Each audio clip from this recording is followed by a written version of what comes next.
Welcome to the Copy Talk Podcast. Discussions in this show should not be construed as specific recommendations or investment advice. Always consult with your investment professional before making important investment decisions. Securities offered through registered representatives of Cambridge Investment Research Incorporated, a broker-dealer member, FINRA SIPC. Advisory services through Cambridge Investment Research Advisors Incorporated, a registered investment advisor. Financial planning services through Lighthouse Financial, LLC, a registered investment advisor. Shannon Ross is CEO and managing partner of Lighthouse Financial. Lighthouse and Cambridge are not affiliated. And now, here's your host, Shannon Ross.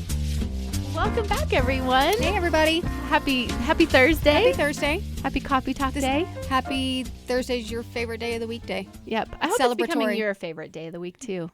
It's getting up there for me. It's nice. I like Thursdays and Fridays. It's so close to the weekend. Like, you can taste it. Well, Thursday after work is when I feel like, oh, okay. Yeah, like no doubt. We're really getting closer to Yeah, because Fridays are always fun. I don't know why, and actually there are studies out there that show everyone's endorphins on Friday are higher because everyone's happier on Fridays. Yeah. We're the weekend. No doubt. Yeah. Well, this is a new hat you're introducing for us today. Boston Red Sox. Love Boston.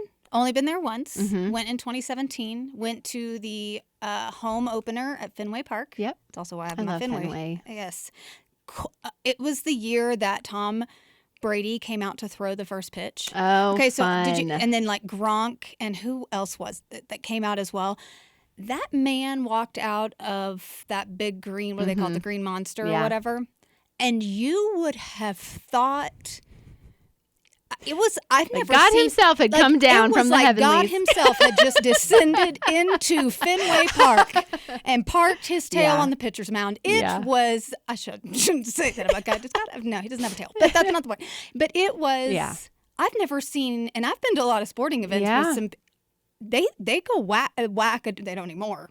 Sure, but they go crazy for that man. But it was so cool. Love Boston. If we have any listeners in Boston, your city is so stinking cool. It is fun. I loved Boston. I loved walking around Boston. We did shopping. We did all the sightseeing stuff. I wasn't with you. I know. Because you haven't ever gone with me. But it was a really cool town. Yeah, I liked it love a lot. Boston. Mm-hmm. Justin, because he was a baseball player and came up through the Angels Farm League, he played summer baseball in Cape Cod and made an all-star game and got to play at Fenway. Boy, that's a rough place to play. I know.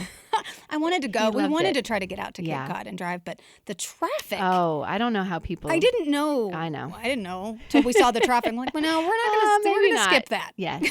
And I like your sweater. I called it an old lady sweater right before we started shooting. Copy Talk World, she really looked at me and she's like, cute sweater. I'm like, thank you so much. She's like, I love old lady sweaters. I do. Well, I have a couple cardigan. I think it's the crochet. It's a sweater, not but I have a cardigan that's an old lady sweater that I wear every day that is so old and raggedy, but I wear it every day. And there's so many holes in it that I'm afraid that it won't last very much longer. What are you talking about? Well, I only wear it. You don't wear it early in the morning or before bed, okay. Or when I haven't brushed my teeth all day and I'm not doing anything. Like when you're lazy, it's my lazy old lady sweater. You just told the Copy Talk World that there's a whole day that you don't brush your teeth. Well, maybe not a whole day. Oh, whatever. You're like the worst offender at that. I brush my teeth. What are you talking about? I floss. I always and mouthwash. We're off the rails. When I know you're not doing anything, I'm like, have you at least brushed your teeth? And I'm like, yes, I did, Mom. I brushed my teeth. Even if I didn't take a shower yet, I brushed my teeth. But I think all right. I like my old lady very sweater. Cute. It's very comfortable it's too. Cute. It's soft. How's your week going so far? It's good. It's been busy, which is not a bad thing. It makes it go by fast. Yep. How about yours? Good. It's been good. Celebrating birthdays. Lots of Halloween was last week, and it's been it's been one thing after another. Yeah. Do you like Halloween? Well, we don't really do up Halloween. We give out candy. Oh, candy and stuff for sure. I'm not anti-Halloween at all. Costumes, Well, my son gets amped for Halloween. I don't know. My we never, not anything against Halloween. It was all super fun. We watched scary movies or whatever, but it's never been my son was like, can we get a big scary blow up thing and put it in the front yard? No, we're not. Yeah, we don't decorate or anything like that. And I don't watch scary movies anymore because I ruined years of my childhood with scary movies. I don't like them either. He loves them. I can't take it. I can't do it. But he loves scary movies. So he got all into Halloween. Yeah. He was super excited about it. And he always picks great costumes. I feel like he has Eden money does. costumes. Yes. Well, his mother. Well, one year you all were inflatable dinosaurs, which is really funny.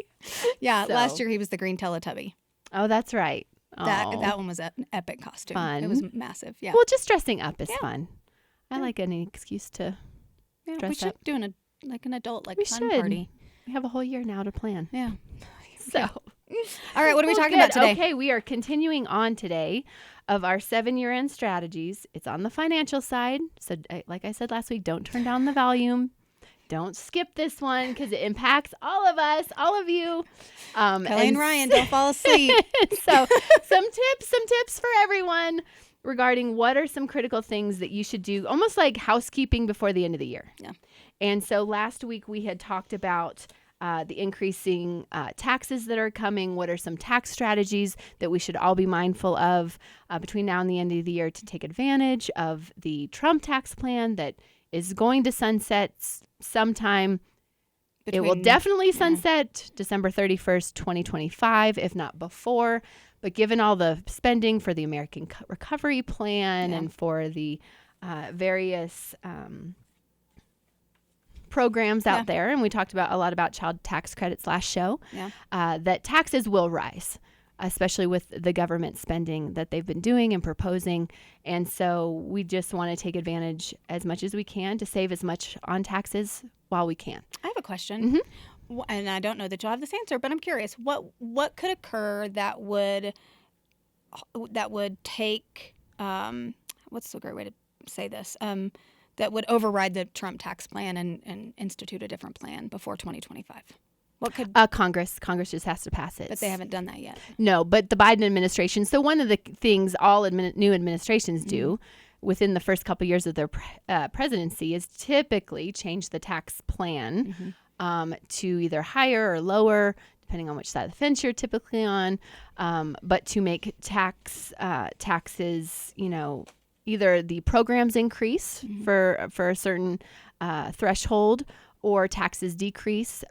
But, where we are starting to see things we've never seen before, just with our national debt, just with what the government spent through the COVID pandemic to inflate the market, to kind of help ride out these huge waves that the pandemic created, that they're not going to have a choice. It doesn't really, I don't think it'll matter Republican or Democrat. We're going to see higher taxes regardless of whoever continues to stay in office or who gets into office. So there's some things that we need to do as Americans that are independent of where the tax code's going to go. Yeah. And so there's some things we can do now just to take advantage of some lower tax rates that are in effect right this second, because I think we're going to see a lot of ways in the next 5, 10, 20 years that especially our generations who are adults now will have to become more disciplined, to live a little bit more below your means, to have a little bit more buffer, to have those emergency saving plans, because you're going to see certain government programs come down where they're not going to have a choice. You're not going to have a choice. Okay. So we probably will see right now taxes are the lowest they've been in 40 years. I think, in maybe 5-10 years, we'll probably maybe even see the highest tax rate this country has ever seen. Oh, joy. So let's prepare, everybody. Give us the wisdom. Give us the nuggets, Shannon. So it's an interesting climate that we're all facing, because it's not just taxes that potentially are increased, but we're seeing inflation go off the rails. And this is impacting right now every single person that orders groceries or gets gas at the pump or, buys anything. You're going to spend quite a bit more. Yes, you are. So, we might have to get a little thrifty. Yeah, I'm all about thrifting. As we approach 2022 and beyond. So today's show, we're going to not talk about taxes so much, although they'll play in a little bit because it impacts everything, but we're going to talk about retirement accounts at any age. So I don't care if you're listening to the show and you're in your 20s, or you're listening to this show and you're in your 50s or 60s or even 70s. This is going to impact everyone that has a retirement account, that wants a retirement account, that should have one. So I gave a little nugget last show is one of my largest retirement accounts that I have. I started when I was 22 when I entered the workforce, and I don't even remember why I did it. I bet I can guess why. I'm sure my dad gave me the pressure at first, but I started. You were independent at a very young age. And that's a good point. I've never wanted to depend on anybody. So any program that allows me to become self-sufficient as much as I can, you're right. Yeah, that's why. So that's probably why.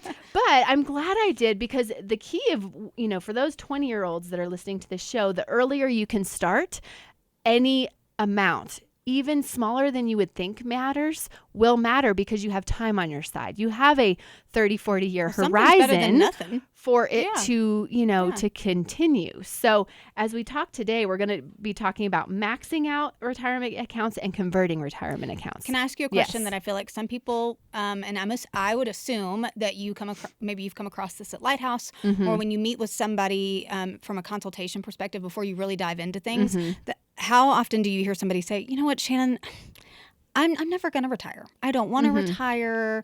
I want to. What do you say to that? Because I hear people say that, and I think to myself, but that doesn't mean that you still shouldn't have a retirement account, even if you don't want to go live on a beach someday. So how do you answer that? Well, I answer it is because I just like to put as many options for people as possible, because you never know if you're going to get sick, if you're not able to work, or if you have to take care of a spouse that gets sick, or a child that gets, you just never know. So to have as many options on the table as possible, to be able to withstand some of the life, unpleasantries that come our way that we don't expect. And that happens to all of us. That's why, we call it retirement, but it could be different things for different people. And also retirement means different things for different people. My husband and I kind of joke about this, that he wants to retire like as soon as possible. And I want to retire like maybe when I'm like 85. We're so different.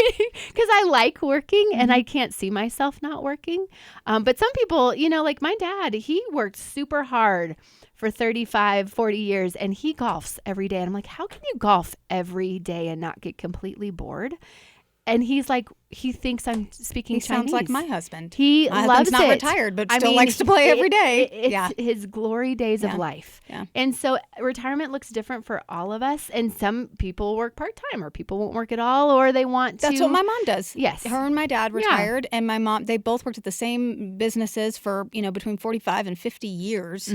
And then even when she retired, she's like, yeah, but I think I'm going to go back and work 3 days a week. I'm like, you're retired. Yeah. But for her, it's like, I've always worked. I like to work. It gives me meaning and purpose. That's right. In addition to that, it just still was nice to have that income for her to still have that just extra coming in addition to what they've already saved. Well, and I know a lot of spouses, they're like, I can't be at home all day with my spouse, like all day, every day. We might kill each other. So they need to get out of the house a little bit. And so regardless, but options do help. Yeah. And, it's about having financial freedom. So your mom works right now part-time, but she doesn't have to. No. So she can actually enjoy it more because there's no pressure to it. And so, when we think about, and we had a great conversation earlier this week about financial freedom, it looks different for all of us, but we all want less stress when it comes to our money. And I know people, and a lot of people out there that have no money or have a lot of money, they have stress regardless. So money doesn't solve it. Those who are struggling paycheck to paycheck, I understand. I've been in that phase, and I was stressed about it at that phase, maybe in a different way. But I've also worked with clients at my practice, Lighthouse Financial, or even as my own financial situation has gotten better, the stress hasn't alleviated, because now you have more to manage. Now there's bigger decisions. Now there's consequences that if you make a mistake, you see that dollar amount that you lost, and that's not easy to stomach. Right. And so, it's the stress of the focus shifts, but the stress remains. It does remain. And so there's things on this show that we're going to talk about, practical tips in these year-end strategies, but I also want to be disciplined to bring it back to regardless of your financial position, how can you use this strategy to give yourself more options? And that's why I talk about things that are not so fun, like living below your means, like not trying to save a little bit more every paycheck, to living in maybe a little bit, make little sacrifices here and there so that you do have more options. So it can lead to a little less stress when life happens. And so, as we talk about today, there's a couple different tips. And again, we're going to focus on retirement accounts. Like, what are retirement accounts? You hear you hear really more so about three main ones than any other. 401k.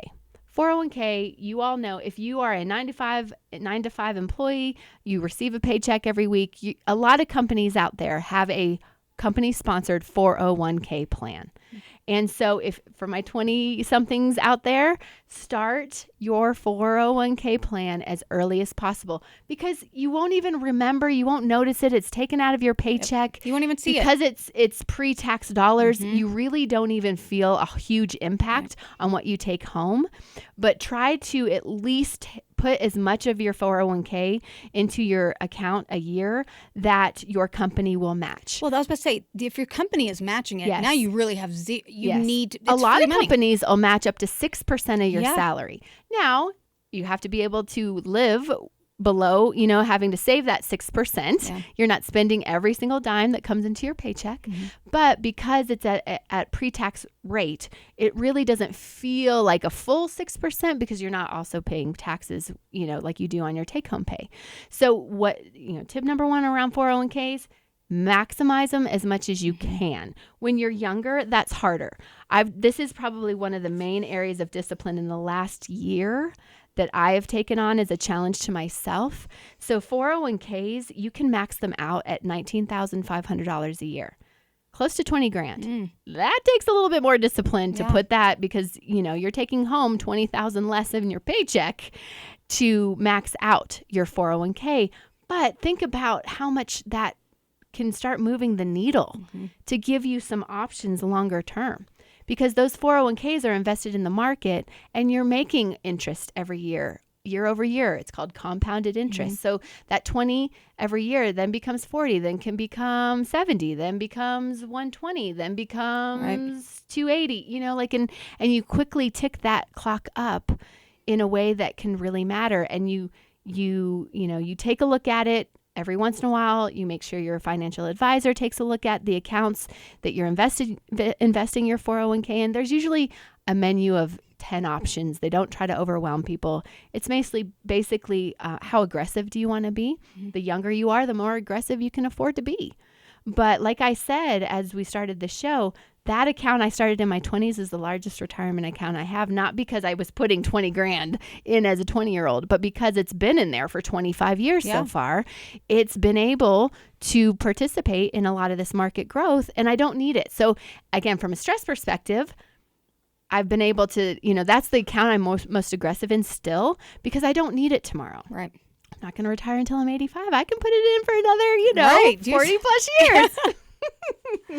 So, 401ks make a big deal. The version of a 401k that I really, really, really like, that again, I've only started this myself this year, is I started a 401k at Lighthouse Financial for our employees. I made sure when I started the plan for my company, I included an option of a Roth 401k.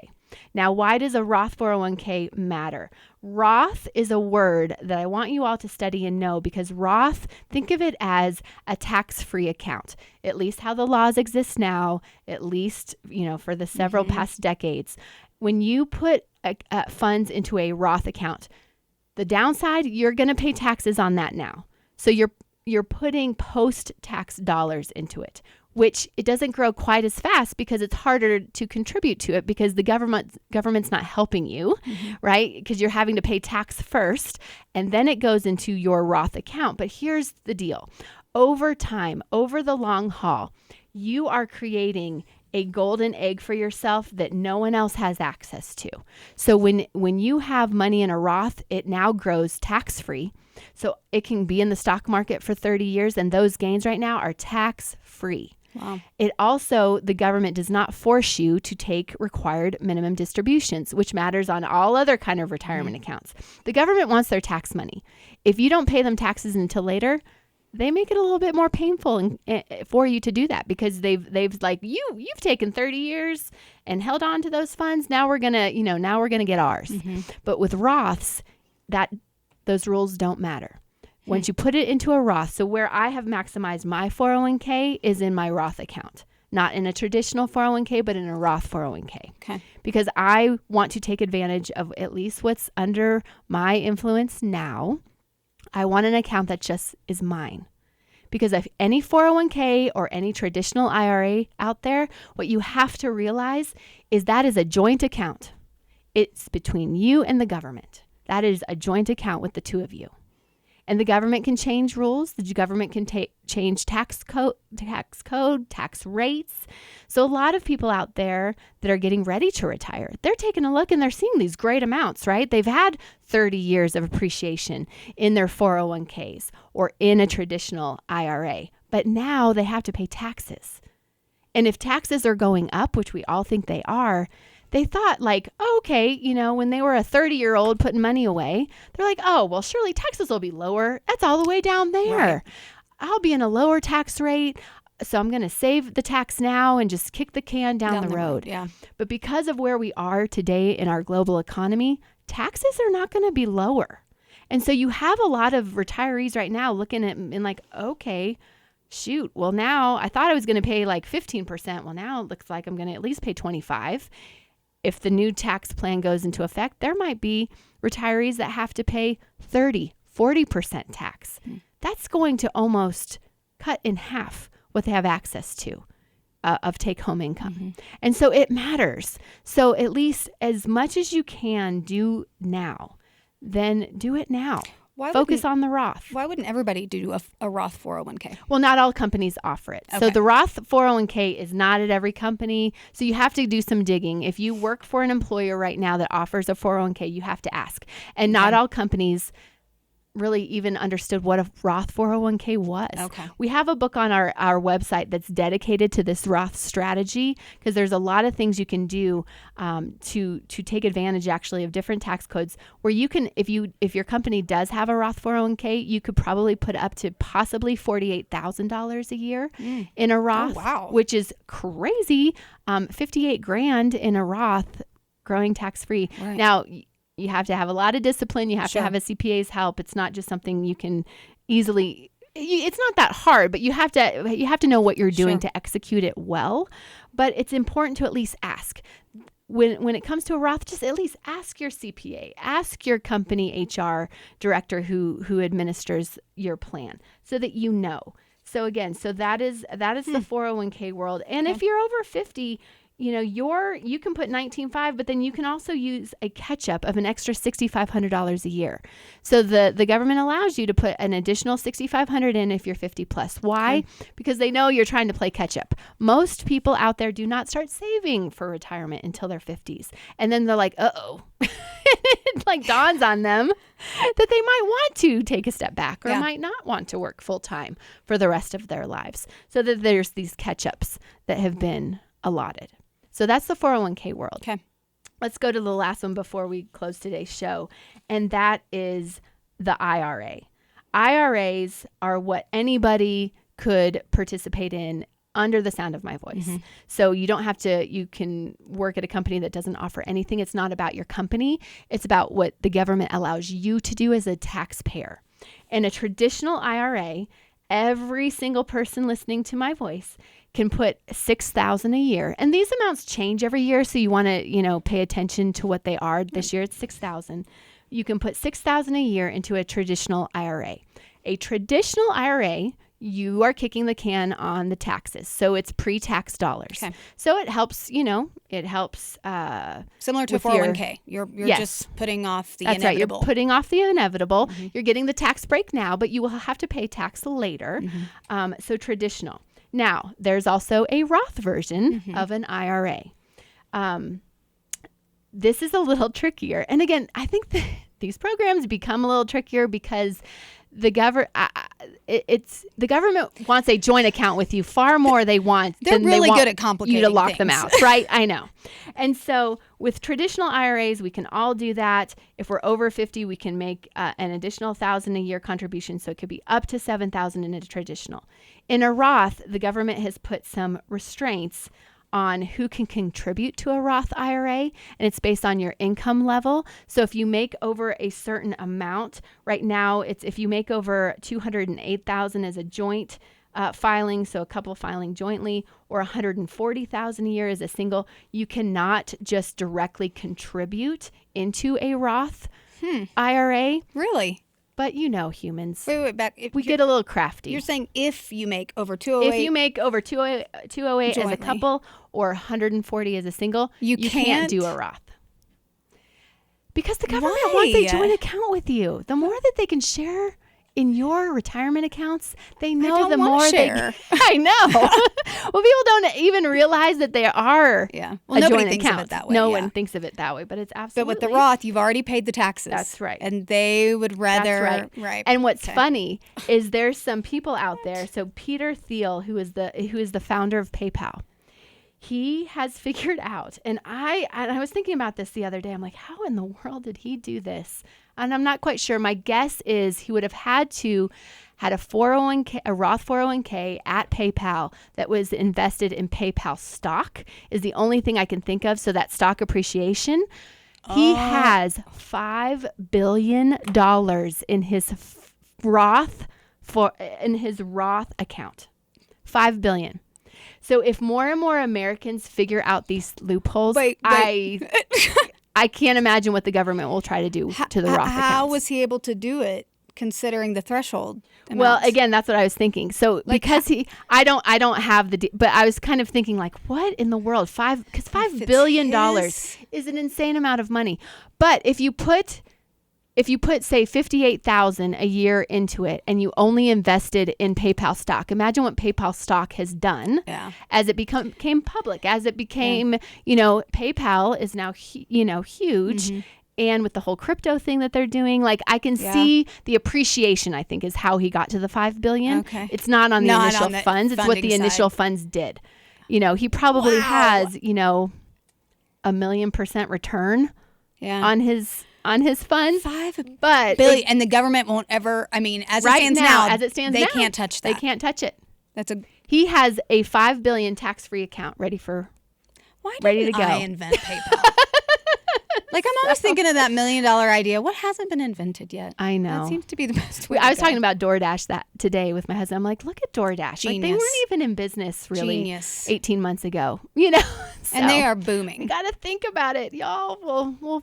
Well, our goat yoga farm, but I don't think that has the potential. I think of that's $1 billion just for fun. business.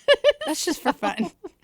But as we round out this show, so the whole Roth concept is an important one to tackle. We'll tackle it again next week as we dive in, because we didn't get to how to convert. We got to how to max our accounts. So we know how to max 401ks at 19.5. If you're over 50, you can add an additional $6,500 to that number.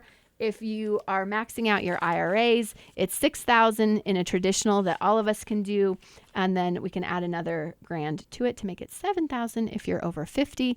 Next week, we'll spend some more time on this conversion idea of how to get money from a traditional to a Roth. Okay. Because there's a little craftiness, the human. Okay. But you can move it. You can convert it from one to the other. Something that we'll talk about next week is a backdoor Roth. Backdoor is what literally it's called, a backdoor Roth. And also for our clients who can convert, who are over 59.5, how to convert from a traditional IRA into a Roth IRA to continue to build their tax-free side of the equation as they get closer to returement. So, see, it's interesting. You got to have your thinking cap on. Yeah. I mean, you really have to come, with your Wheaties, but eat your Wheaties. There it is again. There's another Shannonism. There's another 1980s reference that no one else knows because y'all were babies or not even born. Well, at least it wasn't a Yiddish word that none of us knew. That's right. If you don't know about the Yiddish word, tune in to 2 episodes ago? 2 episodes ago. Yes. So. Your chutzpah. Well, chutzpah. Well, thank you, everybody. Follow us. Subscribe on our Instagram channel, on our YouTube channel, our Instagram page, not channel. You saw me make Facebook, the face, didn't you? I'm like, the it's Facebook, not subscribe, it's follow. all of the social media platforms. We're on them. Search Copy Talk Podcast or copytalkpodcast.com. Yes. So we'll see you next week. Thanks, everyone.